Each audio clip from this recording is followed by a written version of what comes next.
In From the Cold is a story about a mom and her daughter, and they're in a crisis situation. The book opens up when they are dumpster diving. They're in a big city and they're looking for food and things to help them survive.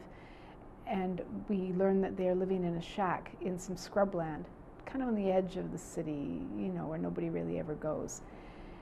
And they've been living there for a few months, and everything has been going okay. It's been summer. They've been managing, but now school is in. The daughter is growing older. It's no longer an adventure. She's getting a bit of an attitude, and winter is coming. So the crisis is starting to close in on the mom, who's got to figure out what to do next. And as the story goes on, we learn how they got there and the kind of choice that she has to make. Writing guidelines given to me by Goodreads were not a very big challenge because they're not that different from how I write generally anyway. I like to write in a straightforward way. I've had very tough editors who've told me when I send in flowery stuff, they've told me basically just to shut up and tell the story.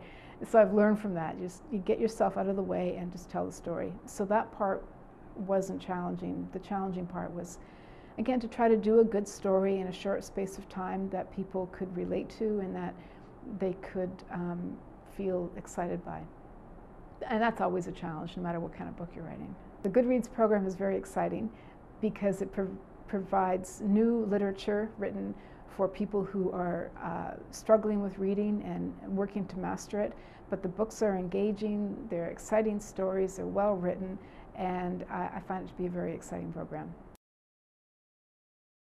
I grew up in Paris, Ontario, and I was really lonely and had no friends, didn't know how to make friends. So reading and writing kept me company. It was what I took with me on a daily basis. And when I was a kid, I got to meet the great Canadian writer Jean Little, fantastic woman, and to meet a writer who was actually also a human being was pretty exciting. And she read something that I had written, and she was very kind. I mean, I'm sure she made up something kind to say, but she was very kind anyway. It was pretty awful what I'd written. But I kept on doing it, and there's nothing else I ever really wanted to do. So, I mean, I had to have a lot of jobs to pay the rent and stuff, but throughout all those jobs, I kept writing and kept getting rejected. And every rejection, I would think, well, maybe the next book won't be rejected quite so quickly, or, maybe the next book won't be quite so terrible. So I kind of lived in hope. There really is no secret to writing, except that you have to really love it, because the world can sadly get by without hearing from people individually. So you have to really want it. You have to make a practice, at least in my experience, you have to make a practice of writing a lot so that you're used to your thoughts running from your brain down your arm and into your hand and out onto the paper. You have to have the confidence to feel like what you're saying is important enough to shut up the editor that sits on your shoulder and tells you that you can't write and what you have to say is no good.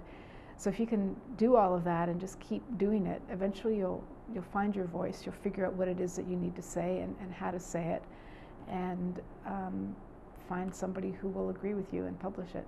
When we read a great piece of writing, we wonder, how in the world did they do that?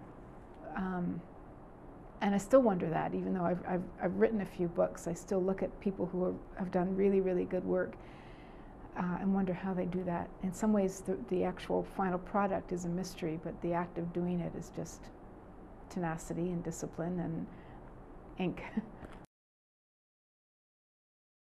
I've been very lucky. I've been able to meet incredible people all over the world, people who have not had the opportunities to attend school or their schooling was cut short. I've met people for whom the ability to read is kind of like a golden achievement, one that they don't take for granted, one that they've had to struggle for, and maybe they haven't even been able to get there yet, but they see that being able to read is an important thing, a valuable thing. These are folks, right, who have, I mean, I think about this a lot. They have jobs to do, they've got kids to raise, they've got bills to pay, they've got households to run, they've got 1,000 claims on their time. And yet they put that aside to do this, to learn how to read and to work on their skills. that's incredible. When you are picking up a new skill, it's very easy just to drop it and go on with your life because you've managed for such a long time without it.